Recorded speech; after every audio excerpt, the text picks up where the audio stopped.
আচ্ছা ওকে, দুজন সালাম দিয়েছেন, ওয়ালাইকুম আসসালাম। তো গত ক্লাসের কনসেপ্টগুলো আশা করি আপনাদের সবার মনে আছে। গত ক্লাসে আমরা আলোচনা করছিলাম হচ্ছে মহাকর্ষ কি, অভিকর্ষ কি, তারপরে হচ্ছে অভিকর্ষ ত্বরণ কিভাবে বের করা যায়। আমার কথা আশা করি ক্লিয়ার শুনতেছেন, যদি সমস্যা হয় সেটা কমেন্ট করে জানাবেন। অভিকর্ষ ত্বরণ কিভাবে বের করতে হয়, অভিকর্ষ ত্বরণ বলতে ভূপৃষ্ঠে অভিকর্ষ ত্বরণ কিভাবে বের করা যায়, ভূপৃষ্ঠ থেকে উপরে অভিকর্ষ ত্বরণ কিভাবে বের করা যায়, ভূপৃষ্ঠের নিচে অর্থাৎ মাটির ভিতরে অভিকর্ষ ত্বরণ কিভাবে বের করা যায়, এই জিনিসগুলো শিখছিলাম। তারপরে হচ্ছে এই রিলেটেড কিছু ম্যাথ আমরা সলভ করছিলাম। সো আশা করি এই টপিকগুলো খুব সুন্দরভাবে যেহেতু গুছানো ভাবে করা হয়েছে আপনারা সবাই ক্লিয়ার। যদি ক্লিয়ার না হয়ে থাকেন অবশ্যই জানাবেন, আর ক্লাস না করে থাকলে তো অবশ্যই আগের ক্লাসটা দেখতে হবে, না হলে তো এই ক্লাস বোঝাটা অবশ্যই টাফ হয়ে যাবে। কারণ প্রথম ক্লাস না দেখে দ্বিতীয় ক্লাস বোঝাটা একটু কঠিন। আশা করি আপনারা 17 নম্বর ক্লাসটা দেখে আপনারা এই 18 নম্বর ক্লাসটা করবেন, না হলে কিন্তু বুঝতে পারবেন না। ঠিক আছে, তো আমি শুরু করে ফেলি আর লেট না করে।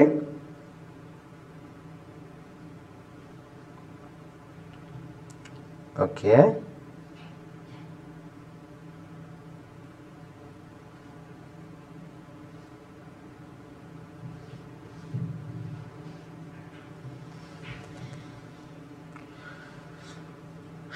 তাহলে আমরা আমাদের ক্লাস শুরু করে দিচ্ছি। আজকে আমরা আলোচনা করব হচ্ছে আরো নতুন কিছু টপিক নিয়ে, যেমন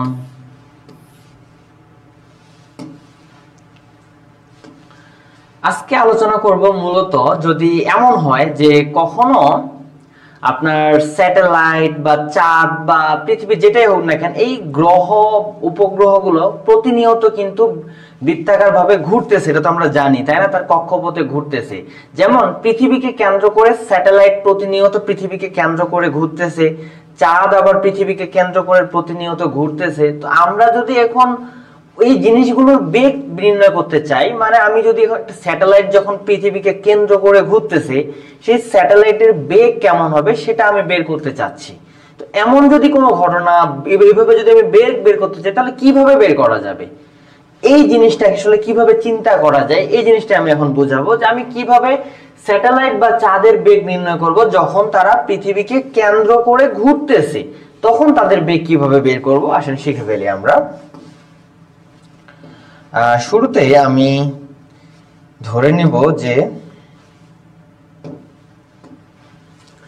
আমি শুরুতে ধরে নিচ্ছি এটা হচ্ছে পৃথিবী, এটা হচ্ছে পৃথিবী। এখন স্যাটেলাইট বা চাঁদ পৃথিবীকে কেন্দ্র করে অবশ্যই এভাবে ঘুরবে। এটা হচ্ছে তার অক্ষটা আমি লিখে নিছি, কক্ষপথটা লিখে নিছি, যেখানে কিনা ধরে নিলাম এইখানে একটা স্যাটেলাইট আছে। ওকে, সো বিষয়টা চিন্তা করি। এটা হচ্ছে পৃথিবী, প্রথমত এটা হচ্ছে পৃথিবী, আমি ধরে নিলাম এটা হচ্ছে পৃথিবীর কেন্দ্র। পৃথিবীর ভর হচ্ছে ক্যাপিটাল এম, পৃথিবীর ভর হচ্ছে ক্যাপিটাল এম। তো এটা পৃথিবী, এটা পৃথিবীর কেন্দ্র। পৃথিবীর ব্যাসার্ধকে আমরা ধরে নিলাম হচ্ছে ক্যাপিটাল আর, এবং পৃথিবী পৃষ্ঠ থেকে এইচ উচ্চতায়, পৃথিবী পৃষ্ঠ থেকে এইচ উচ্চতায় একটা স্যাটেলাইট পৃথিবীকে কেন্দ্র করে প্রতিনিয়ত এভাবে ঘুরতেছে। স্যাটেলাইটটা প্রতিনিয়ত ঘুরতেছে, আমার উদ্দেশ্য হচ্ছে বেগ নির্ণয় করা, সে কত বেগে ঘুরতেছে এই জিনিসটা। আমি ধরে নিলাম এই বস্তুটার ভর হচ্ছে স্মল এম, পৃথিবীর ভর তো লিখছে ক্যাপিটাল এম। Okay fine. তো এদের বেগটা বের করার আগে আমাকে আগে একটা ইকুয়েশন দেখাইতে হবে, যেটা হচ্ছে মহাকর্ষীয় বলের ইকুয়েশনটা। এই অধ্যায়ে যত সূত্র আসুক না কেন সব সূত্র ওই মহাকর্ষীয় বলের সূত্রটা থেকে আসে।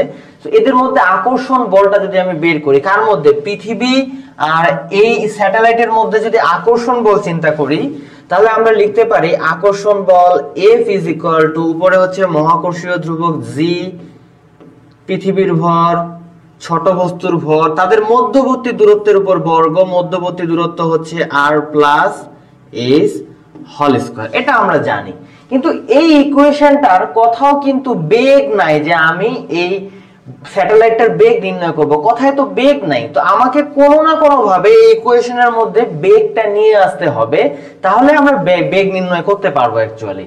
সো এই সূত্রতে কিভাবে বেগ নিয়ে আসা যায় যদি আমরা একটু চিন্তা করে দেখি। দেখেন, যখন স্যাটেলাইট পৃথিবীকে কেন্দ্র করে ঘুরতেছে তখন তার কেন্দ্রের দিকে একটা ত্বরণ কাজ করে, যেটাকে আমরা বলেছিলাম ওটা হচ্ছে কেন্দ্রমুখী ত্বরণ। আপনারা হয়তোবা কৌণিক গতি অধ্যায়টা ভালোভাবে করে থাকলে বুঝতে পারবেন যে একটা বস্তু যখন আরেকটা বস্তুকে কেন্দ্র করে ঘুরে তখন কেন্দ্রের দিকে যে ত্বরণ কাজ করে সেই ত্বরণটাকে বলা হয় কেন্দ্রমুখী ত্বরণ, আর সেই কেন্দ্রমুখী ত্বরণ ইকুয়াল টু হয় v²/r।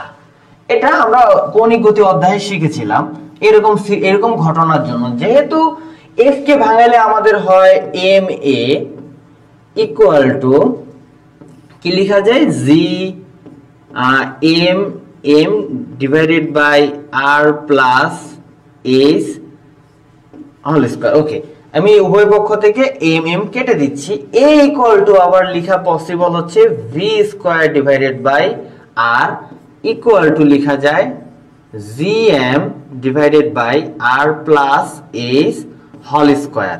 তো এখানে এখন দেখেন আমাদের ইকুয়েশনের মধ্যে কিন্তু এইবার বেগ কিন্তু চলে আসছে, যেটা আমাদের জন্য এখন আমাদের তো এটাই দরকার ছিল যে ইকুয়েশনের মধ্যে বেগ নিয়ে আসা, যেন আমি স্যাটেলাইটের বেগটা বের করতে পারি। সিম্পলি কিন্তু এটাই আমার মাথায় কাজ করছিল ফার্স্ট অফ অল, রাইট? তো এখন এখানে ক্যাপিটাল R প্লাস h, দেখেন এই যে r টা লিখছি, a কে ভাঙায় যে আমি v² ডিভাইডেড বাই r লিখছি, এই r কাকে নির্দেশ করে? এই r বোঝায় যে একদম এই বস্তু থেকে পৃথিবীর কেন্দ্র পর্যন্ত, অর্থাৎ যে আমার যে ব্যাসার্ধটা, টোটাল ব্যাসার্ধটা, যখন স্যাটেলাইটটা ঘুরতেছে স্যাটেলাইটটার যে টোটাল ব্যাসার্ধ সেই ব্যাসার্ধটাকে লিখছি r, যেখানে r বলতে অবশ্যই বুঝতে হবে আমাদের ক্যাপিটাল R প্লাস এই টোটাল দূরত্বটাকে বোঝাচ্ছি আমি স্মল r দ্বারা, এটা হচ্ছে সেই r, কারণ এখানে ব্যাসার্ধ বলতে h প্লাস r দুইটাকে মিন করতেছে। সো এখানে আমি r এর পরিবর্তে কিন্তু লিখতে পারি, কি এখানে r এর পরিবর্তে v²/r না লিখে আমি এখানে লিখতে পারি v²/r প্লাস h, কারণ এটাই কিন্তু r এর মান। ওকে, ফাইন। এখন পরের লাইনে আমি করতে পারি v² ইকুয়াল, দেখি খেয়াল করে এই পাশ থেকে r প্লাস h আর এখানে স্কয়ার থেকে একটা কাটা গেল, তাহলে আমার v² ইকুয়াল টু থাকতেছে gm divided by r plus h। তাহলে ফাইনালি v ইকুয়াল টু আমি লিখতে পারি √gm divided by r plus h। So এটা হচ্ছে আমার বেগ নির্ণয়ের ফর্মুলা। যখন স্যাটেলাইট পৃথিবীকে কেন্দ্র করে ঘুরবে তখন তার যে বেগ হবে এটা হচ্ছে সেই ফর্মুলা। এইভাবে আমি সহজে বেগ নির্ণয় করতে পারবো। এরপরে আসি, এই বেগটা নির্ণয় করতে গেলে আমরা এখান থেকে একটা বিষয় ক্লিয়ারলি বুঝে গেলাম যে বেগ নির্ণয় করতে গেলে আমাদের স্যাটেলাইটের ভরের কোনো যায় আসে না, থাকুক বা না থাকুক, পৃথিবীর ভর থাকা লাগবে, পৃথিবীর ব্যাসার্ধ থাকা লাগবে, কত উচ্চতা থেকে ঘুরতেছে সেটা থাকা লাগবে। তো পৃথিবীর ভর না দিয়ে কখনো যদি আপনাকে পৃথিবীর অভিকর্ষ ত্বরণ দিয়ে দিল, পৃথিবী পৃষ্ঠে অভিকর্ষ ত্বরণ দিয়ে দিলে তখন তো আপনি আর বের করতে পারবেন না, কারণ আপনার দরকার তো পৃথিবীর ভর।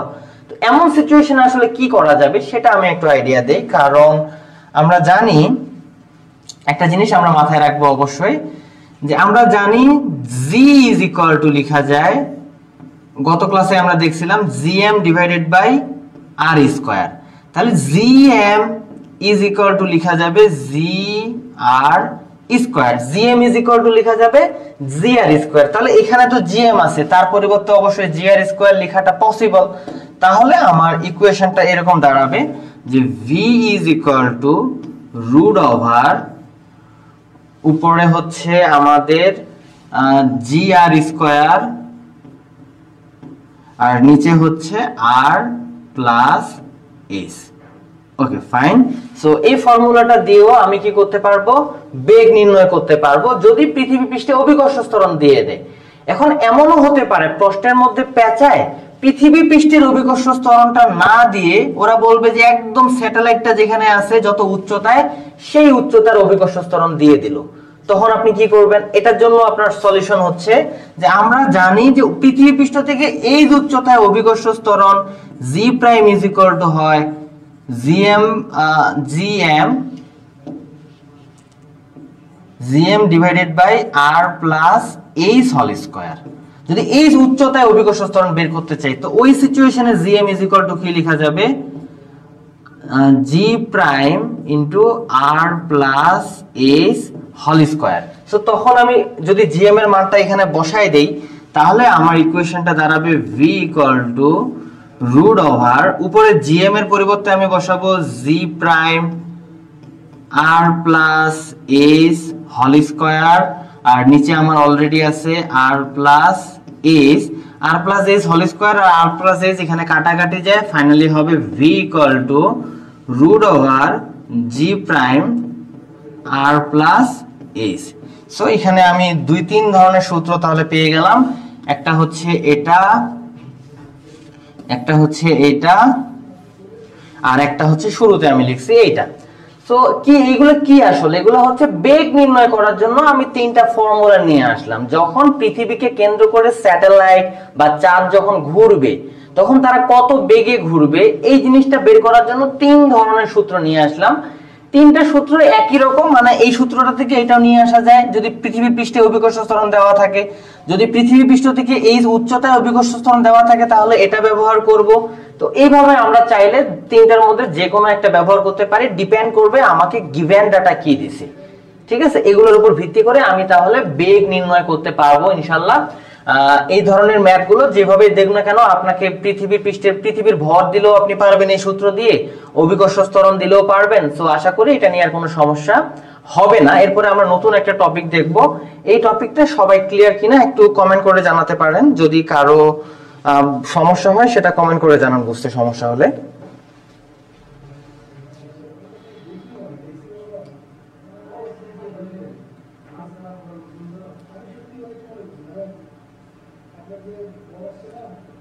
এরপরে আমরা নতুন একটা টপিক দেখব, এই টপিকটা সবাই ক্লিয়ার কিনা একটু কমেন্ট করে জানাতে পারেন, যদি কারো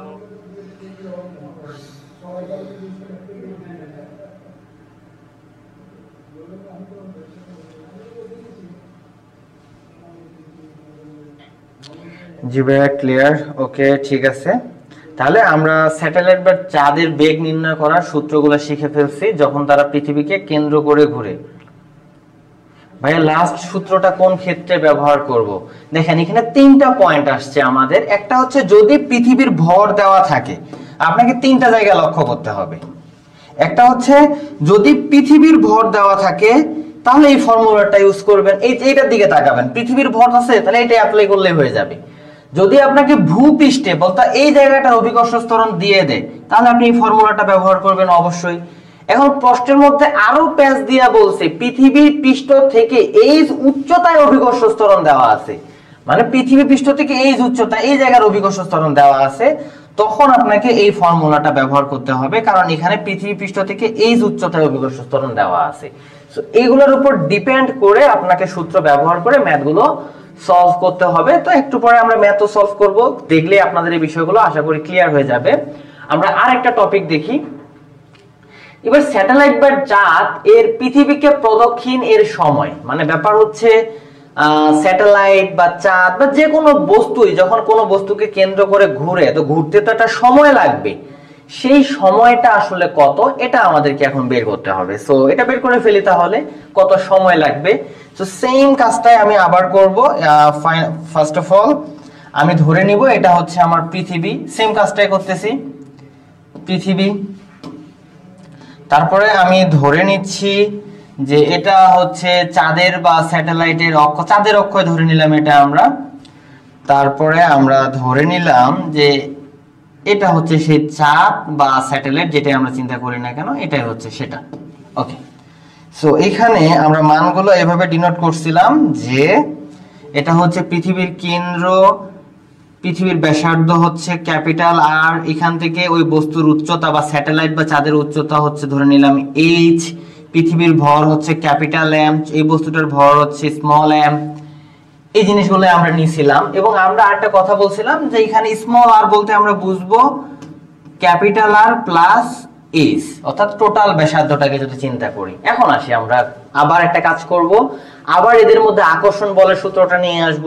তো সেই সূত্রে কোনো না কোনো ভাবে, একটু আগে যেমন ভি নিয়ে আসছিলাম, এখন কোনো না কোনো ভাবে আমরা টি নিয়ে আসব, তাহলে আমাদের কাজটা সহজ হয়ে যাবে। যেমনটা আমি যদি করি, আকর্ষণ বল বলতে আমরা বুঝবো first of all F is equal to G M M divided by হচ্ছে আর প্লাস এস স্কয়ার, এটা হচ্ছে আকর্ষণ বলের জন্য ফর্মুলা। তো এখন এফ কে ভাঙাইলে আমরা সবাই জানি এফ কে ভাঙাইলে হবে M A is equal to, এই পাশে হবে জি এম এম, নিচে হচ্ছে R plus S whole square, যেখানে এম আর এম আমাদের কাটা যাবে যখন সে ঘুরতেছে আর কি। তো ঘুরতে কত সময় লাগবে সেটা আমাদেরকে নির্ণয় করতে হবে। আমাদের হাতে এ থেকে সময় নিয়ে আসার একটা টেকনিক আছে, দেখেন কিভাবে। আমরা জানি যেহেতু বৃত্তাকার পথে ঘুরতেছে, তার মানে কেন্দ্রমুখী ত্বরণ এটা, আর কেন্দ্রমুখী ত্বরণ বলতে আমরা জানি সেটা হবে v square divided by r, দুঃখিত v square divided by small r, যেটা টোটাল ব্যাসার্ধকে বোঝাচ্ছে। ওকে, এখন আমরা এটাও জানি যে রৈখিক বেগ বলতে আমাদের, রৈখিক বেগ বলতে সেটা হয় কৌণিক বেগ গুণন ব্যাসার্ধ, এদের মধ্যে সম্পর্ক। সো রৈখিক বেগ না লিখে আমি চাইলে এই লাইনটাতে কিন্তু এভাবে লিখতে পারতাম যে ভি স্কয়ার না লিখে লিখতে পারতাম ওমেগা স্কয়ার আর স্কয়ার, আর নিচে অলরেডি একটা আর আছে, সো কাটাকাটি গেলে আমার দাঁড়াবে ওমেগা স্কয়ার আর, এটা আমি এর পরিবর্তে লিখতে পারি ওমেগা স্কয়ার আর। তো সেই কাজটা আমি এই জায়গাতেই করতেছি। এখানে আমি এখন এর পরিবর্তে লিখব omega square R equal to, খেয়াল করি জি এম, এখানে আর প্লাস এইচ না লিখে আমি কিন্তু ছোট হাতের আর বানাই নিতে পারি, আমার হিসাব নিকাশটা অনেক সহজ হবে। পরে দরকার ছোট হাতের আরটাকে আবার আর প্লাস এইচ বানাই নেব, কারণ আর প্লাস এইচ কে আমরা ছোট হাতের আর বলতে পারি। কি আছে? স্কয়ার আছে। সহজ করে নিলাম আমি জাস্ট কাজটাকে। খেয়াল করেন এই আরটা যখন এই দিকে চলে যাবে তখন এটা হয়ে যাবে আর কিউব, কারণ এই পাশে যা ভাগ হয়ে যাবে, আর অলরেডি নিচে আর আর স্কয়ার তো আছেই, তাহলে ওমেগা স্কয়ার থাকতেছে এই পাশে। খেয়াল করি ওমেগা মানে কি, ওমেগা মানে হচ্ছে 2 পাই বাই টি। ওমেগা বলতে আমরা জানি 2 পাই বাই টি স্কয়ার, আর এই পাশে তাহলে আপনার দাঁড়াবে GM divided by R cube. তো এখন এটা যদি আরো বর্গটা করেই দেই সরাসরি, তাহলে আমার এখানে দাঁড়াবে 4 pi square divided by T square equal, উপরে থাকতেছে আমার জিএম, নিচে থাকতেছে আর কিউব। তাহলে শুধু এম ইজ ইকুয়াল টু কি লেখা যাবে খেয়াল করি তো, এম ইজ ইকুয়াল টু লেখা যাবে 4 পাই আর স্কয়ার, তো এখানে অলরেডি আছে এই পাশে, এই 4 পাই স্কয়ার আছে দুঃখিত, আর এই পাশে আমার আর কিউবটা যদি চলে যায় তাহলে আমার ওভারঅল দাঁড়াবে 4 পাই স্কয়ার আর কিউব, আর জিটা নিচে চলে আসলে এখানে হবে নিচে হবে জি টি স্কয়ার। তো এটাকে যদি আমি একটু সুন্দর করে এই পাশে লিখি m ইজ ইকুয়াল টু, তাহলে আমার ফাইনাল ইকুয়েশনটা লিখতেছি, m ইজ ইকুয়াল টু আমরা ফাইনালি লিখতে পারবো উপরে 4 পাই স্কয়ার আর কিউব। আর কিউব মানে কি অবশ্যই আপনি বুঝতেছেন, আর প্লাস এইচ কিউব, আর নিচে হচ্ছে জি টি স্কয়ার। সো এইটা হচ্ছে আমার ফর্মুলা, যেখানে এই যে টিটা দেখতেছেন এই টিটা হচ্ছে একবার প্রদক্ষিণ করতে যে সময়টা লাগে সেই সময়টা আমি লিখছি টি দ্বারা। সো এই সূত্রটা ব্যবহার করে যদি আমাকে কখনো প্রদক্ষিণ করার সময় বের করা লাগে তখন আমি এই ফর্মুলাটা ব্যবহার করে টি এর মানটা সুন্দর করে বের করে নিয়ে আসতে পারি। এতে আমার দেখবেন যে ম্যাথ একদম ইজি সলভ হয়ে যাবে, কোনো সমস্যা থাকবে না ইনশাআল্লাহ। সো এই কনসেপ্টটা ক্লিয়ার হয়েছে কিনা এটা বলবেন, দেন আমরা একটা ম্যাথ সলভ করে দেখব। যদি কারো সমস্যা থাকে, কোনো প্রশ্ন থাকে, প্রশ্ন করতে পারেন।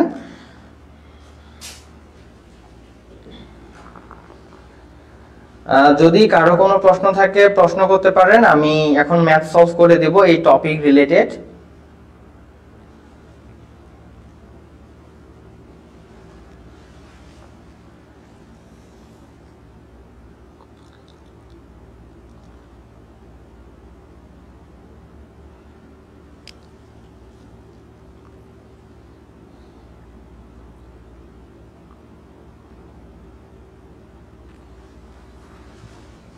ওকে, আমরা একটা ম্যাথ সলভ করি এই টপিকগুলো নিয়ে, তাহলে আমরা যে সূত্রগুলো জানলাম সেই সূত্রগুলো ব্যবহার করে এই ম্যাথটা সলভ করব। খুব ইম্পর্টেন্ট একটা ম্যাথ, সবাই ম্যাথটার দিকে একটু খেয়াল করি কি বলা হয়েছে এখানে। বলছে মহাশূন্যযান ভস্টক 1 করে প্রথম মহাশূন্যযাত্রী ইউরি গ্যাগারিন 89 মিনিট 6 সেকেন্ডে একবার পৃথিবীকে প্রদক্ষিণ করেন। তিনি কত উচ্চতা থেকে পৃথিবীকে প্রদক্ষিণ করেছিলেন, তার মহাশূন্যযানের বেগ কত ছিল, এই জিনিসগুলো আমাকে বলছে। তো এখানে আমি গিভেন ডাটাগুলো লিখি, আরো অনেকগুলো গিভেন ডাটা দেওয়া আছে। আমি ম্যাথটাকে সহজে করার জন্য যত গিভেন ডাটা আছে সবগুলোকে একপাশে লিখে ফেলি, তাহলে বুঝতে সুবিধা হবে। গিভেন ডাটা, গিভেন ডাটা কি কি গিভেন ডাটা আছে? মহাশূন্যযান ভস্টক 1 করে প্রথম মহাশূন্যচারী ইউরি গ্যাগারিন এত মিনিট এত সেকেন্ডে একবার পৃথিবীকে প্রদক্ষিণ করেন। তো পৃথিবীকে একবার প্রদক্ষিণ করার যে সময় সেটাকে আমরা ক্যাপিটাল টি দিয়ে লিখবো অবশ্যই। সেটা হচ্ছে 89 মিনিট 6 সেকেন্ড। তো পুরোটাকে আমি সেকেন্ডে নিয়ে আসি, নিয়ে আসার পদ্ধতিটা হচ্ছে 89 মিনিটকে 60 দ্বারা গুণ করলে এটাও সেকেন্ড হয়ে যাবে, প্লাস অতিরিক্ত 6 সেকেন্ড তো এই পাশে আছেই, সেটাও আমি যোগ করে দিব। টোটাল যেটা আসবে তত সেকেন্ড হচ্ছে আমার প্রদক্ষিণ করতে যে সময়, সেই সময়টা সেটা অলরেডি দেওয়া আছে। তিনি কত উচ্চতা থেকে পৃথিবীকে প্রদক্ষিণ করেছিলেন, মানে আমাদেরকে এইচ এর মানটা বের করতে হবে। কত বেগে প্রদক্ষিণ করেছিলেন, অর্থাৎ আমাদেরকে ভি এর মানটা বের করতে হবে। মহাশূন্যযানের বেগ কত ছিল সেটাও আমাকে বের করতে হবে। দেওয়া আছে পৃথিবীর ব্যাসার্ধ, কি দেওয়া আছে? পৃথিবীর ব্যাসার্ধ। পৃথিবীর ব্যাসার্ধ কত দিয়ে দিছে? 6.371 into 10 to the power 6 metre.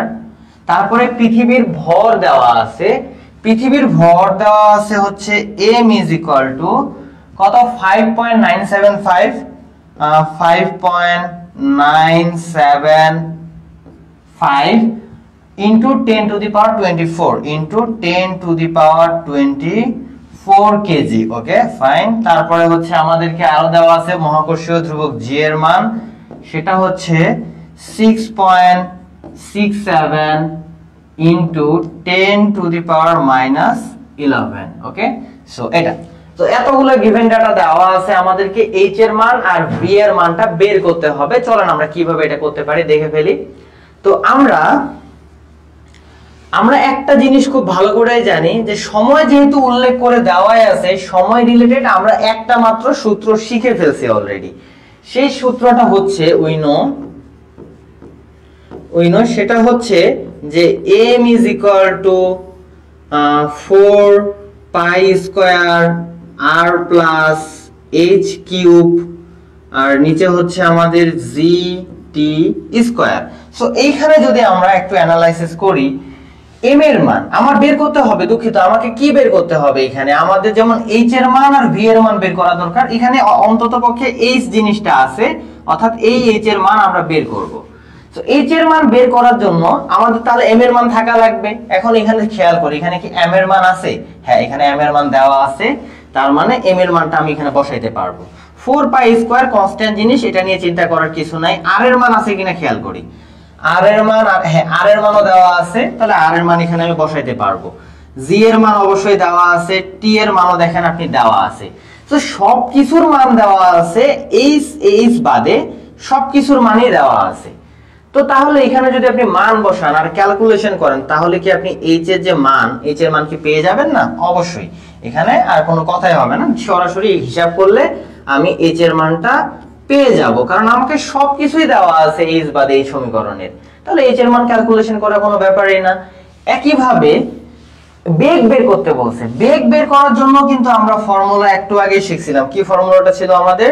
যে বেগ তিনটা ইকুয়েশনের মাধ্যমে বের করা যায়।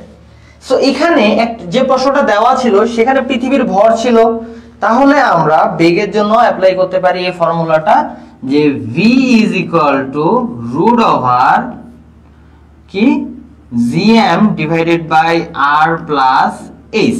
আমি এই ফর্মুলাটা ব্যবহার করলেই বেগ বের করতে পারবো, কারণ এখানেও যদি আমি একটু খেয়াল করি, এখানে g এর মান আমি জানি, m এর মান আমি জানি, g এর মান, m এর মান, তারপরে r এর মান আমি জানি, এই যে r এর মান, h এর মান আমি এখান থেকে পাবো। সো সবগুলো জানি যেহেতু, তাহলে তো অ্যানসার অবশ্যই এখান থেকে পেয়ে যাচ্ছি। একদম জাস্ট সূত্র লিখতেছি, মান বসাচ্ছি, ম্যাথ হয়ে যাচ্ছে, আর কিন্তু কিছুই না।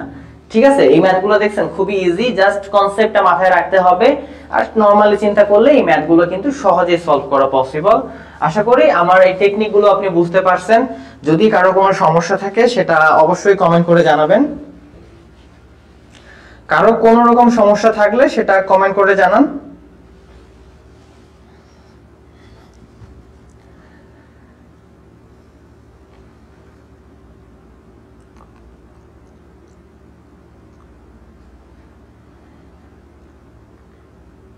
জি ভাইয়া clear, okay very good. Clear হলে তো আর কোনো কথাই নেই, এটা খুবই ভালো। এবার আমরা তাহলে আরো একটা টপিক দেখে আসব। এইবার শিখবো আমরা মুক্তিবেগ সম্পর্কে।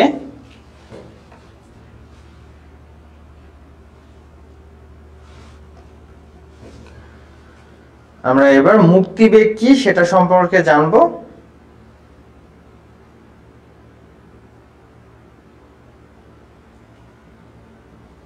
ওকে, সো আমরা খেয়াল করি এবার মুক্তিবেগ। মুক্তিবেগটা আসলে কি? মুক্তিবেগ হচ্ছে এমন একটা বেগ যে বেগে আপনি কোনো একটা ব্যক্তি বা কোনো একটা বস্তুকে যদি মহাকাশে নিক্ষেপ করেন, ওই বস্তু আর পৃথিবীতে ফিরে আসবে না।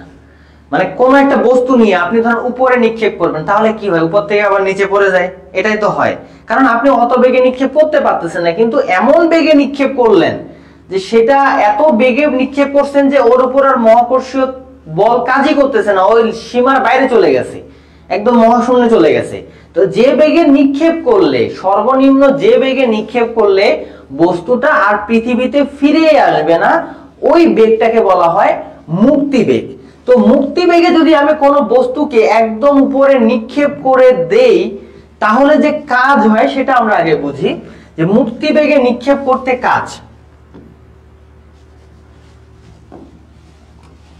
যে কোনো বস্তুকে মুক্তিবেগে নিক্ষেপ করতে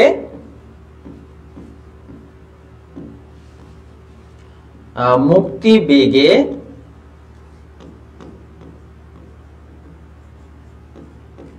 নিক্ষেপ করতে কাজ, ধরে নিলাম যে কাজটাকে ডব্লিউ দিয়ে প্রকাশ করি। মুক্তিবেগে কোনো বস্তুকে যদি আমরা উপরে নিক্ষেপ করি, তাহলে যে কাজটা হবে সেটা হবে G M M divided by r. এটা হচ্ছে কাজের পরিমাণ। যদি কোনো বস্তুকে আমরা মুক্তিবেগে উপরে নিক্ষেপ করি, তাহলে এই ফর্মুলাটা, এটা হচ্ছে কাজ নির্ণয়ের জন্য, কতটুকু কাজ হবে। তা আমাদের কাজ দিয়ে তো কোনো কাজ নাই আসলে, আমাদের দরকার কি বেগটা নির্ণয় করা, যে কোন বস্তুকে উপরে নিক্ষেপ করলে কত বেগে নিক্ষেপ করলে সেটা আর ফিরে আসবে না। তো ফিরে না আসার জন্য আমাকে এতটুকু কাজ করতে হবে, জাস্ট এটা আমরা বুঝে রাখলাম। এখন আমরা খুব ভালো করে কাজ ক্ষমতা শক্তি অধ্যায়ের ওই অধ্যায়ে আমরা শিখছিলাম যে কৃত কাজ বা গতিশক্তি ইকুয়াল গতিশক্তি ইকুয়াল হয় কৃত কাজ। গতিশক্তি ইকুয়াল কি হয়? কৃত কাজ হয়। এন্ড গতিশক্তিকে আমরা চাইলে এইভাবে লিখতে পারি, হাফ এম, যে বস্তুটাকে নিক্ষেপ করতেছি সেই বস্তুটার ভর, আর ভি স্কয়ার, ভি ই দিলাম কারণ স্কেপ ভেলোসিটি, মানে অর্থাৎ এটাকে মুক্তিবেগকে ভি দ্বারা প্রকাশ করা হয়। তাহলে half m v square equal কৃত কাজ বলতে আমরা জানি g M M divided by r, যেখানে এম আর এম কাটা দেওয়া যায়। তাহলে আমাদের নেক্সট লাইনে আমি যেটা করতে পারি, V E square equal to লিখতে পারি 2 টা উপরে চলে যাবে 2gm ডিভাইডেড বাই আর। আমি যদি স্কয়ারটাকে না রাখি তাহলে ভি মানে মুক্তিবেগ ইকুয়াল টু লেখা যাবে root over 2gm divided by R. সো এটা হচ্ছে আমাদের মুক্তিবেগ নির্ণয়ের ফর্মুলা। আবার আমরা একটা জিনিস খুব ভালো করে জানি, সেটা হচ্ছে যে g ইজ ইকুয়াল টু হয় অভিকর্ষ ত্বরণ, ভূপৃষ্ঠ অভিকর্ষ ত্বরণ ইকুয়াল টু হয় gm divided by r square. তার মানে gm ইজ ইকুয়াল টু লেখা যায় gr স্কয়ার। তো এই gr স্কয়ার মান আমি যদি 1 নম্বর সমীকরণে বসাই দেই, তাহলে দাঁড়াবে ve ইজ ইকুয়াল টু উপরে হবে √ দিয়ে 2gm এর জায়গায় 2gr স্কয়ার, আর নিচে তো অবশ্যই অলরেডি r আছে, দেন ক্যালকুলেশন করলে হবে আমাদের √2gr। তাহলে আমরা দুই রকমের সূত্র পাচ্ছি মুক্তিবেগের জন্য, একটা হচ্ছে এটা আর আরেকটা হচ্ছে এটা। তো এখানে কখন ইউজ করবেন কোনটা? যদি পৃথিবীর পৃষ্ঠের অভিকর্ষ ত্বরণ দেওয়া থাকে তাহলে এটা অ্যাপ্লাই করবেন, আর যদি পৃথিবীর ভর দেওয়া থাকে এটা অ্যাপ্লাই করবেন, করে আমরা মুক্তিবেগ নির্ণয় করতে পারবো ইনশাআল্লাহ। মুক্তিবেগ নিয়ে আশা করি আর কারো কোনো সমস্যা হবে না। আর মুক্তিবেগ কি? যে বেগে কোনো বস্তুকে মহাশূন্যে নিক্ষেপ করলে, উপরে নিক্ষেপ করলে সেটা আর ভূপৃষ্ঠে ফিরে আসে না, পৃথিবীতে ফিরে আসে না, সেই ন্যূনতম বেগটাকে বলা হয় মুক্তিবেগ। ওকে, সো এইটুকু জায়গাতে কারো কোনো সমস্যা আছে কিনা বলতে পারেন। আমরা মুক্তিবেগও শিখে ফেলছি।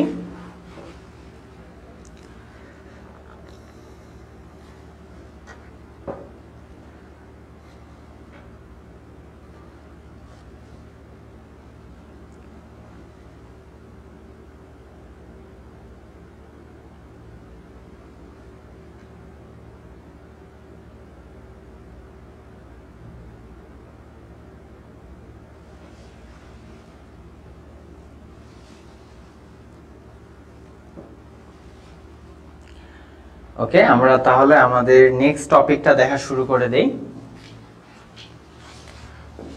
নেক্সট টপিকটা হচ্ছে কেপলারের সূত্র। কেপলারের সূত্রটা কি সেটা আগে জেনে নেই, তারপরে এটার যে সমীকরণটা, সেই সমীকরণটা আমরা বের করে ফেলবো।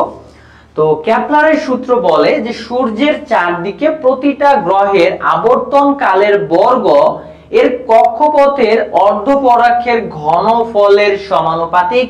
তো আশা করি পুরা কথাটা আপনাদের মাথার উপর দিয়ে চলে গেছে, যাওয়াটাই স্বাভাবিক, কারণ এটা কি বলছে আমাদেরকে ভিজুয়ালাইজ ভাবে এটা বোঝা লাগবে। এটার ভিজুয়ালাইজ রিপ্রেজেন্টেশন আপনাদের সামনে দিলে তবেই আপনি বুঝতে পারবেন। আমরা চিত্রের মাধ্যমে ব্যাপারটা বুঝে আসি। যে আমি আগে আমার মতো করে বলি কেপলারের সূত্র আসলে কি বলছে, সেটা আমার মতো করে আমি বলি, তারপরে আপনি এই সংজ্ঞাটা পড়েন, তাহলে বুঝতে পারবেন। তো কেপলার বলে যে এই মহাবিশ্বে ধরলাম যে একটা সূর্য, এটা হচ্ছে সূর্য, এই সূর্যকে কেন্দ্র করে আপনি খেয়াল করবেন অনেকগুলো গ্রহ প্রতিনিয়ত ঘুরতেছে। ধরে নিলাম যে এটা তার কক্ষপথ একটা, আবার আরেকটা ধরে নিলাম এটাও তার একটা কক্ষপথ, আরো অনেকগুলো কক্ষপথ থাকতে পারে যেখানে কিনা বিভিন্ন গ্রহ আছে, সেই গ্রহগুলো ঘুরতেছে। লাইক যদি একটু এখানে লিখে ফেলি, ধরে নিলাম এখানে একটা গ্রহ আছে, আবার আমি ধরে নিলাম এই জায়গাতে একটা গ্রহ আছে, ধরে নিলাম একটা পৃথিবী, আর একটা ধরে নিলাম হচ্ছে আমরা মঙ্গল গ্রহ ধরে নিলাম, ঠিক আছে। তো এখানে আমি যদি একটু হিসাব নিকাশ করে ফেলি, লাইক এরকমটা, এই পৃথিবীর কেন্দ্র হচ্ছে এটা, বা সূর্যের কেন্দ্র হচ্ছে এটা।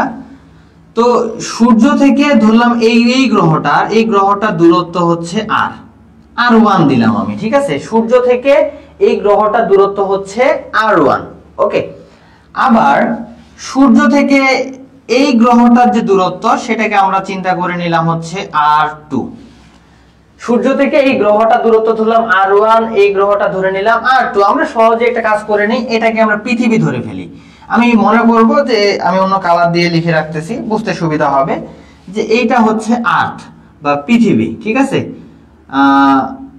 আমি বাংলায় লিখে দিচ্ছি, বুঝতে সুবিধা হবে আপনাদের। এটা হচ্ছে ধরে নিলাম পৃথিবী, আমি ধরে নিলাম এটা হচ্ছে আমাদের এটা ধরে নিলাম হচ্ছে শনি। দুইটা গ্রহ, একটা পৃথিবী, একটা হচ্ছে শনি গ্রহ। তো খেয়াল করবেন এখানে, তো পৃথিবী আর সূর্যের দূরত্ব r1, পৃথিবী আর শনির দূরত্ব হচ্ছে r2, আমি ধরে নিলাম।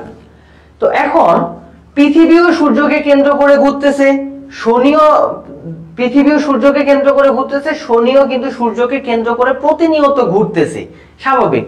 তো পৃথিবী যখন কেন্দ্র করে ঘুরতেছে, পৃথিবীর ঘুরতে সময় লাগে আমি ধরে নিলাম t1 সময় লাগে কি করতে, সূর্যকে কেন্দ্র করে একবার ঘুরতে সময় লাগে t1। শনিও সূর্যকে কেন্দ্র করে ঘুরতেছে, ধরে নিলাম তার একবার কেন্দ্র করে ঘুরতে সময় লাগে t2 সময়, মানে শনির ক্ষেত্রে 2, পৃথিবীর ক্ষেত্রে 1। যেমন পৃথিবীর একবার ঘুরতে আসলে কত সময় লাগে এটা আমাদের জানা, সেটা হচ্ছে 365 দিন 5 ঘন্টা 48 মিনিট 47 সেকেন্ড সময় লাগে পৃথিবী সূর্যকে একবার প্রদক্ষিণ করে ঘুরতে, ঠিক আছে।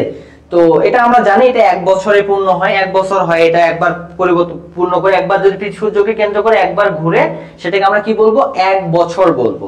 তো যদিও জানি আমি এইভাবে লিখে নিয়েছি, তারপরেও যে এতে দূরত্ব হচ্ছে r, পৃথিবী একবার ঘুরতে লাগে t1, শনির সূর্য থেকে দূরত্ব r2, গড় দূরত্ব r2 এবং ঘুরতে সময় লাগে t2। তো এখন আমি বলি, এখানে বলা হয়েছে যে সূর্যের চারদিকে প্রতিটি গ্রহের, দেখেন এখন কথাটার মানে বুঝি, সূর্যের চারদিকে প্রতিটি গ্রহের আবর্তন কালের বর্গ, মানে যে কোনো একটা গ্রহের আবর্তন কালের বর্গ, এটার মানে কি দাঁড়াচ্ছে, আবর্তন কাল মানে কি, আবর্তন কাল মানে আমি টি কে বুঝাচ্ছি, টাইমটাকে বুঝাচ্ছি, ঘুরতে কতটুকু সময় লাগে। তো বলছে আবর্তন কালের বর্গ, আবর্তন কালের বর্গ কি বলছে, এর কক্ষপথের অর্ধপরাক্ষের, এর কক্ষপথের অর্ধপরাক্ষের বলতে বোঝাচ্ছে গড় দূরত্বের, এখানে বোঝাচ্ছে গড় দূরত্ব, গড় দূরত্বের ঘনফলের সমানুপাতিক, কথাটা বুঝতে হবে কিন্তু, ঘনফলের সমানুপাতিক মানে যে গড় দূরত্ব আমি যদি r দ্বারা প্রকাশ করি সেটার ঘনফলের সমানুপাতিক, এই কথাটা বলা হচ্ছে কেপলারের সূত্র। মানে এখানে আমাদের এক সূর্যকে কেন্দ্র করে অনেক গ্রহ তো ঘুরতেছে, তো সকল গ্রহের জন্য এই কথাটা, মানে এই কথাটা খাটবে যে তাদের যে আবর্তন কালের বর্গ সেটা তাদের গড় দূরত্বের ঘনফলের সমানুপাতিক, এটাই বলে কেপলারের সূত্র। তো এখান থেকে একটা জিনিস চিন্তা করে দেখি আমরা, তাহলে এটা যেহেতু সমানুপাতিক, সমানুপাতিক চিহ্নটা উঠাই দিলে কি আসবে, একটা কনস্ট্যান্ট আসবে, কিছু তো একটা কনস্ট্যান্ট আসবে। তো আমি আপাতত ধরে নিলাম সেই কনস্ট্যান্টটা হচ্ছে কে, আর এই পাশে কি আছে ধরে নিলাম, এই পাশে ধরে নিলাম এটা হচ্ছে r কিউব, যেটা আছে সেটা নিয়ে নিছি। তাহলে পরের লাইনে আমি কি লিখতে পারি, t square divided by r cube equal to আমার সেই কনস্ট্যান্ট কে। তো এটা কনস্ট্যান্ট মানে ধ্রুবক কার জন্য, যদি সময়ের বর্গ থেকে দূরত্বের ঘন ভাগ করে দেই, এটা প্রত্যেকটা গ্রহের জন্যই খাটবে, আপনাকে বুঝতে হবে এটা প্রত্যেকটা গ্রহের জন্য এই রুলসটা খাটবে। তার মানে আমি পৃথিবীর জন্য বলতে পারি k ইজ ইকুয়াল টু পৃথিবীকে একবার পৃথিবী সূর্যকে একবার প্রদক্ষিণ করতে যে সময় লাগে তার বর্গ, এবং পৃথিবী আর সূর্যের গড় দূরত্বের ঘনফল, তার জন্য কনস্ট্যান্টটা আসবে। আমি যদি শনি গ্রহের জন্য বলি তাও আমি বলতে পারবো যে t2 ধরে নিলাম, তার সময়ের বর্গ, ঘুরতে যে সময় লাগবে তার বর্গ, শনি আর সূর্যের গড় দূরত্বের ঘনফলের সমানুপাতিক। তাহলে এটা পৃথিবীর জন্য বলা যায়, শনির জন্য বলা, সবার জন্য কি আসবে, একটা কনস্ট্যান্ট আসবে। এটা ইকুয়াল টু লিখা যায় কনস্ট্যান্ট, এটা ইকুয়াল টু লিখা যাবে কনস্ট্যান্ট। তার মানে আমরা যে ব্যাপারটা বুঝতেছি, তার মানে এটা ইকুয়াল টু এটা লিখা যেতে পারে, কারণ এটার মানও যা আসবে এটার মানও তা আসবে, এটা ধ্রুবক কনস্ট্যান্ট মান আসবে, এটার মানও যা আসবে এটার মানও তাই আসবে, তাহলে এটা ইকুয়াল টু এটা লেখা যায়। তার মানে আমরা কি বুঝতেছি এখানে, এখানে বুঝতেছি যে আমরা চাইলে লিখতে পারি t1 square divided by r1 cube equal to t2 square divided by r2 cube. তো এটাকে আপনি ফর্মুলা হিসেবে রেখে দিতেই পারেন, অথবা আপনি চাইলে একটু সাজায় লিখতে পারেন। কিভাবে, t1 square divided by t2 টাকে নিচে নিয়ে আসেন, তাহলে হবে t2 স্কয়ার ইকুয়াল r1 টাকে উপরে নিয়ে যাই, r1 cube divided by r2 cube. আপনি এটাকেও ফর্মুলা মনে করে রাখতে পারেন। সো কেপলারের এই সূত্র থেকে এই লাইনটা কিন্তু আমাদের চলে আসতেছে, এটাকে আমরা বলবো কেপলারের সূত্র। কেপলারের সূত্রতে মাথায় রাখবো যে সূর্যকে কেন্দ্র করে যখন অনেকগুলো গ্রহ ঘুরতেছে, প্রত্যেকটা গ্রহের জন্য একটা কমন রিলেশন আছে, সেটা হচ্ছে এই রিলেশনটা ব্যবহার করব যদি এই ধরনের কোনো ঘটনা আসে, একাধিক গ্রহ ঘোরা নিয়ে কথা আসে, যে সূর্যকে কেন্দ্র করে ঘুরতেছে, তাদের ঘুরতে সময় কত লাগবে বা তাদের ব্যাসার গড় দূরত্ব দেওয়া আছে, মানে এই কাইন্ড অফ যে প্রশ্নগুলো সেগুলো আমরা এইভাবে সলভ করতে পারবো। আমরা যদি এই রিলেটেড একটা প্রশ্ন সলভ করি আরো ভালোভাবে ক্লিয়ার হয়ে যাবে। তো একটা প্রশ্ন সলভ করে দেখি আমরা, আর কারো বুঝতে সমস্যা থাকলে সেটা অবশ্যই কমেন্ট করে জানান, আমি কমেন্ট দেখে আপনাদের যদি সমস্যা থাকে সেটা সলভ করে দিচ্ছি।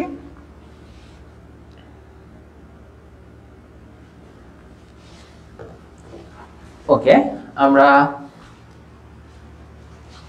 এটা প্রবলেম সলভ করি এই রিলেটেড। কি বলা হয়েছে প্রশ্নের মধ্যে, যে সূর্যের চারদিকে, চারদিনে না চারদিকে, এখানে একটু মিস্টেক আছে, চারদিকে শুক্র ও পৃথিবীর কক্ষপথের ব্যাসার্ধের অনুপাত দেওয়া আছে 54:75। ঠিক আছে, কক্ষপথের ব্যাসার্ধের অনুপাত দিয়ে দিছে তাদের। পৃথিবীতে 365 দিনে 1 বছর হলে শুক্রতে, এখানে আবারও ভুল করছে, শুক্র হবে এটা, শুক্রতে কত দিনে 1 বছর হবে সেটা আমাদেরকে বের করা লাগবে। একটু জাস্ট একটা কল আসছে, আমি জাস্ট একটু সময় নিচ্ছি।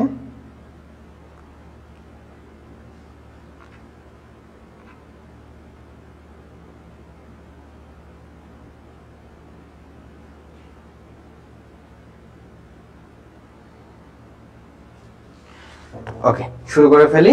তো আমি ম্যাথটা এখন সলভ করতে গেলে কি করব, এখানে বলে দিছে তাদের কক্ষপথের ব্যাসার্ধের অনুপাত কার কার, শুক্র আর পৃথিবীর।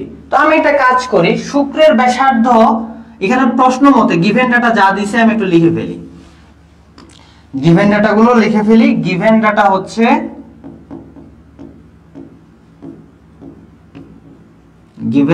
গিভেন ডাটা হচ্ছে শুক্র আর পৃথিবীর কক্ষপথের ব্যাসার্ধের অনুপাত, মানে শুক্রের ব্যাসার্ধ কি দিয়ে লিখবো, এস দিয়ে লিখলাম। আসেন, শুক্রের ব্যাসার্ধ আর পৃথিবীর ব্যাসার্ধকে কি লিখবো, পি দিয়ে দিলাম। চলেন তাহলে RS divided by RP equal to লেখা যায় কি, উপরে হচ্ছে 54, অনুপাত হচ্ছে 54:75, এটা ওরা দিয়ে দিছে already. RS divided by RP equal to 54 divided by 75 দিয়ে দিছে। পৃথিবীতে 365 দিনে 1 বছর হলে, মানে আমাদের পৃথিবীর জন্য পর্যায়কালটা হচ্ছে 365 দিন। পৃথিবীর জন্য পর্যায়কাল হচ্ছে 365 দিন। দিন তো লিখলে হবে না, এইভাবে আপনি ডে লিখতে পারেন, ডে। তাহলে শুক্রতে কত দিনে 1 বছর, তাহলে শুক্রর যে পর্যায়কাল সেটা কত হবে আমাদেরকে বের করা লাগবে। তো এটা তো এখন খুবই সহজ, কারণ আমরা এদের রিলেশনটাকে এভাবে লিখতে পারি, TP square divided by TS square equal, আমি লিখতে পারি এখানে T, দুঃখিত, এবার হচ্ছে R নিয়ে আসতে পারি, RP cube divided by RS cube. এটা হচ্ছে ফর্মুলাটা থেকে, আগে 1 2 দিছিলাম, এখন P আর S দিছি, সিম্পল কথা কিন্তু, ঠিক আছে। তো এখন এই পাশের অংশটাকে আমি যদি এইভাবে TP বর্গটা একবারে আমি উপরে করে দিচ্ছি, ভিতরে TP ডিভাইডেড বাই TS লিখি, তো TP এর মান অলরেডি আমরা জানি, TP কত আমাদের, TP এর মান হচ্ছে 365 দিন। তাহলে এই জায়গাটাতে TP এর পরিবর্তে আমি লিখতে পারি 365, TS এর মানটা আমি বের করব পুরাটার উপর বর্গ, আমি পুরাটার উপরে একবারে কিউব দিয়ে দিচ্ছি যেন সুবিধা হয়। RP divided by RS, RP divided by RS, আচ্ছা RP ডিভাইডেড বাই RS হবে 75 ডিভাইডেড বাই 54, অবশ্যই 75 ডিভাইডেড বাই 54,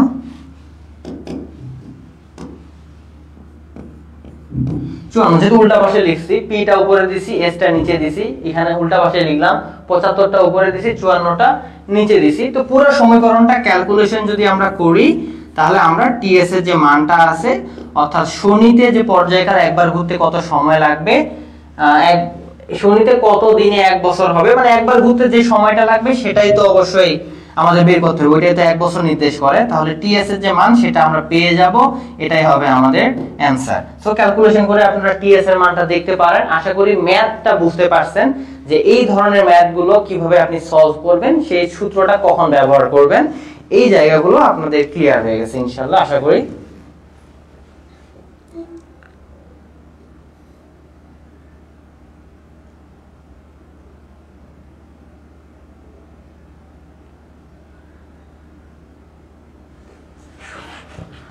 ওকে, আমরা এইবার এই পর্যায়ে আরেকটা ম্যাথ সলভ করে দেখব। এটাতে যদি কারো কোনো সমস্যা থাকে আপনারা একটু কমেন্ট করে জানাতে পারেন, যদি কারো কোনো সমস্যা মনে হয়।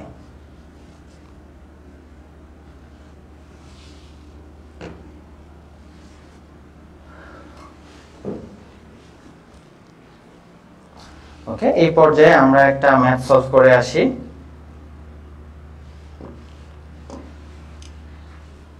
খেয়াল করি এই ম্যাথটার দিকে একটু খেয়াল করি, খুবই ইম্পর্টেন্ট একটা ম্যাথ এই অধ্যায়ের জন্য, আর খুবই মজার একটা ম্যাথ, ঠিক আছে।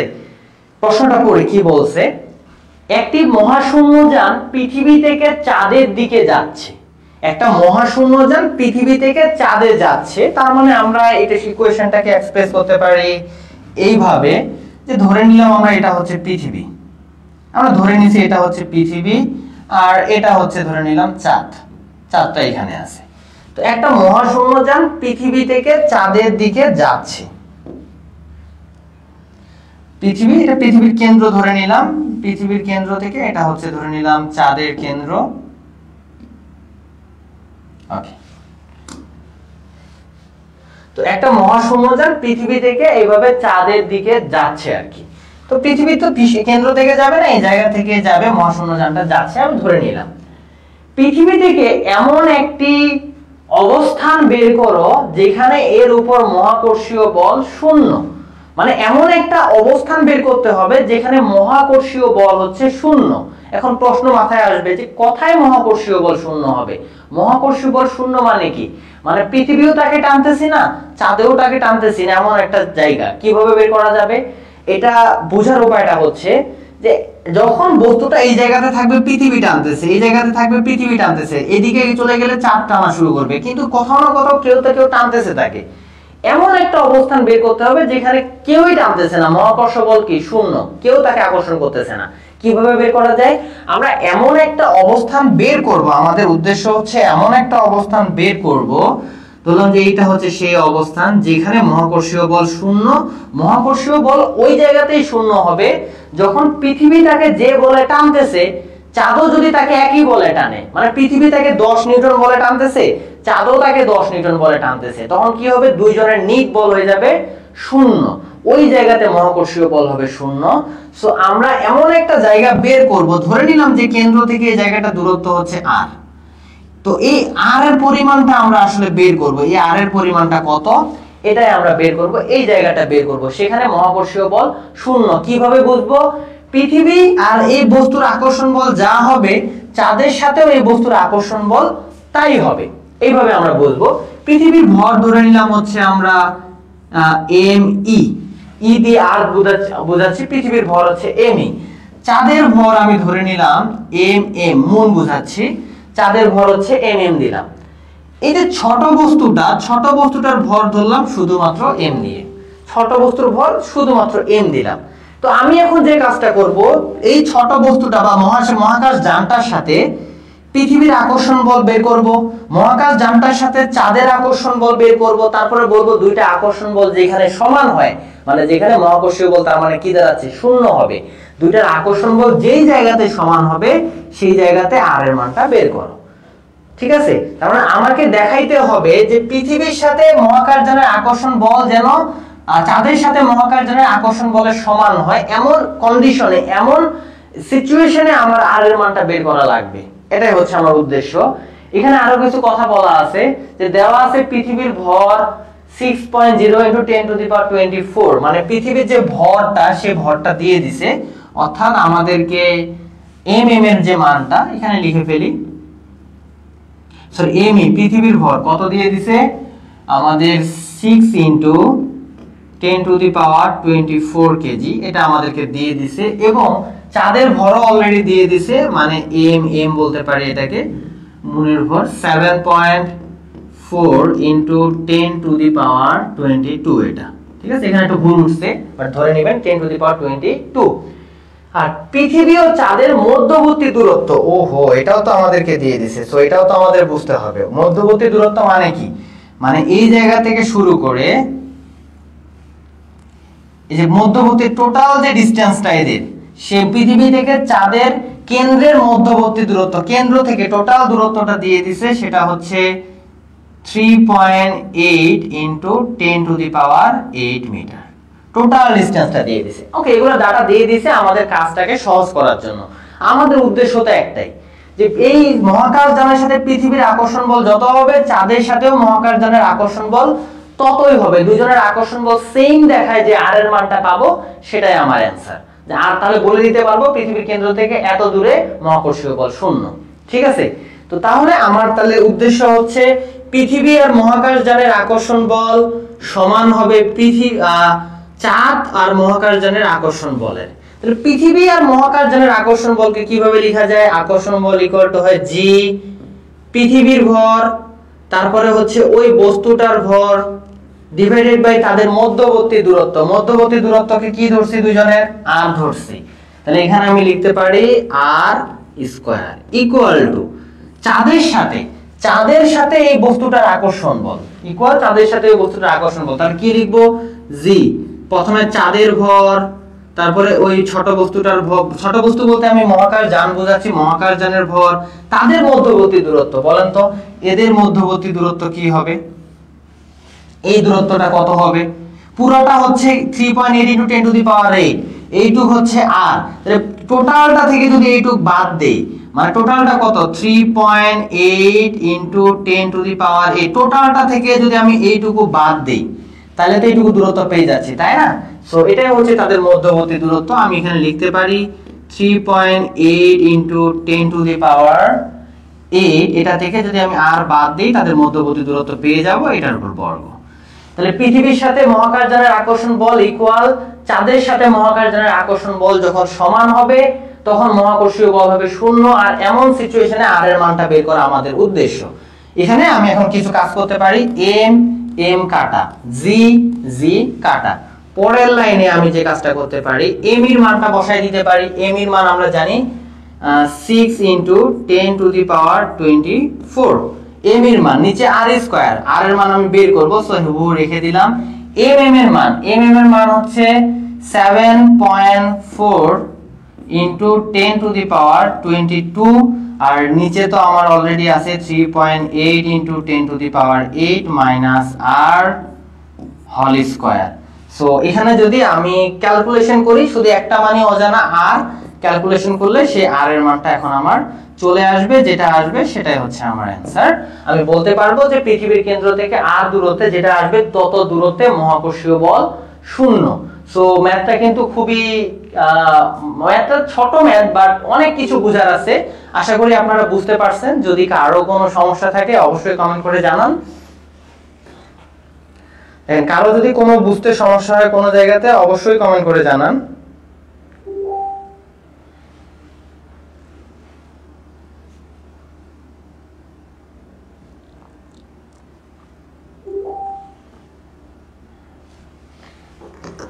ওকে, ঠিক আছে। তো আমরা তাহলে আমাদের এই অধ্যায়টা তাহলে এই পর্যন্তই থাকবে। এই অধ্যায়টা এখানেই শেষ। আমরা সবগুলো টপিক অলরেডি করে ফেলছি, আর সেই টপিক রিলেটেড ম্যাথগুলো আমরা পাশাপাশি করছি। আশা করি এই অধ্যায়ে কারো কোনো সমস্যা হবে না। আপনারা অবশ্যই ম্যাথগুলো প্র্যাকটিস করবেন। যেই ম্যাথগুলো আমি ক্লাসের মধ্যে করে দিছি সেই ম্যাথগুলো অবশ্যই আপনারা ক্লাস থেকে ম্যাথগুলো আপনাদের হ্যান্ড নোট যেটা দেওয়া হয়েছে কিনা অবশ্যই জানাবেন। সম্ভবত দেওয়া হয়নি, যদি না দেওয়া হয় আমি পাঠিয়ে দেবো হ্যান্ড নোটটা। আর ম্যাথগুলো যেগুলো ক্লাসে করেছি সেই ম্যাথগুলো আপনারা অবশ্যই প্র্যাকটিস করবেন এখান থেকে নিয়ে, তাহলে আর এই অধ্যায়ে কোনো সমস্যা থাকবে না। তো ঠিক আছে, সবাই ভালো থাকবেন। আজকের ক্লাসটা এই পর্যন্তই। আল্লাহ হাফেজ।